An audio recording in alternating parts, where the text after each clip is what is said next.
नमस्कार दोस्तों। आज की इस वीडियो में हम लोग क्लास 10 के लिए जो आप लोग का फर्स्ट टर्मिनल का एग्ज़ाम होगा सोशल साइंस का, है ना। तो सोशल साइंस का जो एग्ज़ाम आप लोग को कल यानी कि 18 अगस्त को होगा। तो इस वीडियो में हम लोग मोस्ट इम्पॉर्टेंट क्वेश्चन देखेंगे, जो कि हर एक क्वेश्चन बहुत ही ज़्यादा इम्पॉर्टेंट है, जिसमें हिस्ट्री, जियोग्राफी और सिविक्स सारा से क्वेश्चन लिया गया है। और टोटल यहाँ पे 30 इंपॉर्टेंट ऑब्जेक्टिव हम लोग देखने वाले हैं और कुछ सब्जेक्टिव क्वेश्चन भी। तो चलिए हम लोग यहाँ पे फर्स्ट क्वेश्चन की शुरुआत करते हैं बिना टाइम वेस्ट किए। फर्स्ट क्वेश्चन यहाँ पे है, फ्रांस में राष्ट्रीय भावना को बढ़ावा देने वाला प्रमुख विचारक कौन था? तो रूसो इसका right answer option number A होगा। यानी कि रूसो जो था वो फ्रांस में राष्ट्रीय भावना को बढ़ावा दिया था। आगे हम लोग यहाँ पे नेक्स्ट क्वेश्चन की ओर देखें तो क्वेश्चन नंबर 2 है, जर्मनी के एकीकरण में किस व्यक्ति की महत्वपूर्ण भूमिका थी? तो जर्मनी के एकीकरण में बिस्मार्क जो थे उनका एक महत्वपूर्ण भूमिका था। तो ऑप्शन नंबर बी इसका राइट आंसर हो जाएगा। आगे हम लोग देखते हैं क्वेश्चन नंबर 3, जिसमें बोला जा रहा है, भारत में सत्याग्रह का पहला सफल प्रयोग गांधी जी ने कहाँ किया था? तो भारत में सत्याग्रह का पहला सफल प्रयोग गांधी जी ने चंपारण में किया था। तो इसलिए इसका right answer option number A हो जाएगा। आगे हम लोग बढ़ते हैं यहाँ पे नेक्स्ट क्वेश्चन की ओर। तो क्वेश्चन नंबर 4 है, जलियांवाला बाग हत्याकांड कब हुआ था? और ये सभी क्वेश्चन बोर्ड एग्ज़ाम के लिए और हाफ ईयरली के लिए भी बहुत ही ज़्यादा इंपॉर्टेंट है। तो जलियांवाला बाग हत्याकांड जो हुआ था वो 1919 ईस्वी में हुआ था। तो ऑप्शन नंबर बी इसका राइट आंसर हो जाएगा। आगे यहाँ पे है नेक्स्ट क्वेश्चन, क्वेश्चन नंबर 5, प्रथम विश्व युद्ध के बाद भारत में किस आंदोलन की शुरुआत हुई थी? तो प्रथम विश्व युद्ध के बाद भारत में असहयोग आंदोलन की शुरुआत हुई थी। तो option number A right answer हो जाएगा।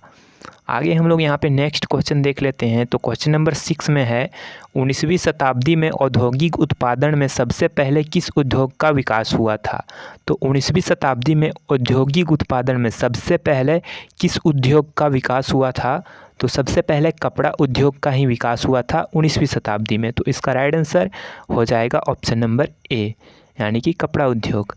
आगे हम लोग यहाँ पे देखते हैं next question, question number 7, Bharat में पहली छापाखाना मशीन किसने लाई थी? तो जो पहले छापाखाना मशीन था वो पुर्तगाली मिशनरियों ने लाई थी, है ना। तो ऑप्शन नंबर ए इसका राइट आंसर होगा। आगे हम लोग बढ़ते हैं नेक्स्ट क्वेश्चन की ओर। तो यहाँ पे हम लोग अब जियोग्राफी से देखने वाले हिस्ट्री का ख़त्म हुआ। तो जियोग्राफी से यहाँ पे क्वेश्चन आ जाता है, संसाधनों का विकास मुख्य रूप से किस पर निर्भर करता है? तो संसाधनों का विकास मुख्य रूप से तकनीक और मानव दोनों पे निर्भर करता है। तो option number C right answer होगा इसका।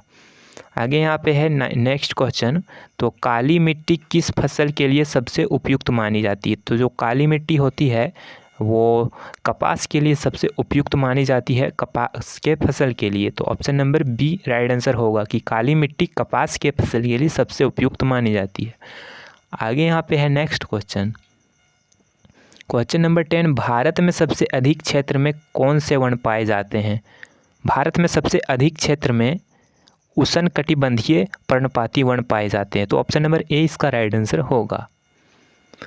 बढ़ते हैं हम लोग नेक्स्ट क्वेश्चन की ओर। तो क्वेश्चन नंबर 11 है, बहुउद्देशीय नदी घाटी परियोजनाओं का एक प्रमुख उद्देश्य क्या है? तो बहुउद्देशीय नदी घाटी परियोजनाओं का प्रमुख उद्देश्य जो है, इसका प्रमुख उद्देश्य सिंचाई भी है, बिजली का उत्पादन भी है और बाढ़ नियंत्रण भी है। तो ऑप्शन नंबर डी इसका राइट आंसर हो जाएगा, उपरोक्त में सभी। नेक्स्ट क्वेश्चन की ओर बढ़ते हैं हम लोग, क्वेश्चन नंबर 12, जिसमें बोला जा रहा है, भारत में सबसे अधिक क्षेत्र में कौन सी फसल उगाई जाती है? तो चावल जो है सबसे अधिक क्षेत्र में उगाई जाती है। तो ऑप्शन नंबर ए इसका राइट आंसर होगा। बढ़ते हैं हम लोग यहाँ पे नेक्स्ट क्वेश्चन की ओर। तो क्वेश्चन नंबर 13 है, बॉक्साइट किस धातु का अयस्क है? तो बॉक्साइट जो है वो एल्यूमिनियम का अयस्क है। Option number C right answer होगा। नेक्स्ट क्वेश्चन यहाँ पे है नागरिक शास्त्र यानी कि सिविक्स से। तो सिविक्स में क्या है, तो फर्स्ट क्वेश्चन है, बेल्जियम में सत्ता के बंटवारे का मुख्य उद्देश्य क्या था? तो बेल्जियम में सत्ता के बंटवारे का मुख्य उद्देश्य था सामाजिक संघर्ष को रोकना। तो option number B right answer होगा कि बेल्जियम में सत्ता का बंटवारा क्यों हुआ था, क्योंकि सामाजिक संघर्ष को रोका जा रहा था इसलिए। आगे यहाँ पे है नेक्स्ट क्वेश्चन कि भारत में कितने स्तर की सरकार है? तो 3 स्तर की सरकार है। एक केंद्र सरकार, केंद्र के नीचे है एक राज्य सरकार और राज्य के नीचे है एक स्थानीय सरकार, स्थानीय सरकार। और केंद्र सरकार में जैसे कि नरेंद्र मोदी आ जाएंगे, राज्य सरकार में जैसे कि हेमंत सोरेन आ जाएंगे, और स्थानीय सरकार में जैसे पंचायत के मुखिया आ जाएंगे। बढ़ते हैं हम लोग नेक्स्ट क्वेश्चन की ओर। तो देखिए यहाँ पे नेक्स्ट क्वेश्चन क्या है, क्वेश्चन नंबर 16 में भारत में संघ सूची, राज्य सूची और समवर्ती सूची किससे संबंधित है। तो देखिए संघ सूची, राज्य सूची और समवर्ती सूची सत्ता के बंटवारा से संबंधित है, तो ऑप्शन नंबर 20 का राइट आंसर होगा। देखते हैं हम लोग नेक्स्ट क्वेश्चन, भारत में महिलाओं के लिए स्थानीय निकायों में कितनी सीटें आरक्षित है। तो 1/3 सीटें आरक्षित है स्थानीय निकायों में। आगे यहाँ पे है नेक्स्ट क्वेश्चन कि भारत में राष्ट्रीय राजनीतिक दलों को मान्यता कौन देता है। तो चुनाव आयोग मान्यता देता है।